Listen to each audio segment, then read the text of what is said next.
ثانی انٹرنیشنل حج عمرہ tours and travels. حج عمرہ جانے کے خواہش مند حضرات اسکرین پر دیے گئے نمبرز پر کال کریں۔ اعوذ باللہ من الشیطان الرجیم، بسم اللہ الرحمن الرحیم، نحمد و نصلی علی رسول الکریم، اما بعد۔ اللہ تعالیٰ نے تمام انسانوں کو اپنے عبادت کے لیے پیدا فرمایا۔ تمام عبادتوں میں سب سے بڑا درجہ نماز کا ہے۔ نماز میں انسان اللہ تعالیٰ سے بات کرتا ہے۔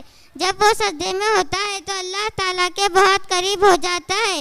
اللہ تعالیٰ نے قرآن کریم میں کئی جگہ نماز قائم کرنے کا حکم دیا۔ یہ اتنی اہم عبادت ہے کہ اللہ تعالیٰ نے ہمارے نبی صلی اللہ علیہ وسلم کو اپنے پاس بلا کر نماز کا حکم دیا۔ مسلمانوں پر 5 وقت کی نماز فرض کی۔ ہمارے نبی صلی اللہ علیہ وسلم اپنی پوری زندگی نماز کا اہتمام فرماتے رہے، یہاں تک کہ اپنے آخری وقت میں بھی نماز پڑھنے کا حکم دیتے رہے۔ لہٰذا ہم سب کو چاہیے نماز کا خوب اہتمام کرے۔ اللہ تعالی ہم سب کو 5 وقت کی نماز پڑھنے کی توفیق عطا فرمائے، آمین۔ نہ کر کوئی بہانہ، پڑھ لے نماز 5 گانا، اسی میں جنت تیری ورنہ دوزخ تیرا ٹھکانہ۔ وآخر الدعوانا الحمدللہ رب العالمین۔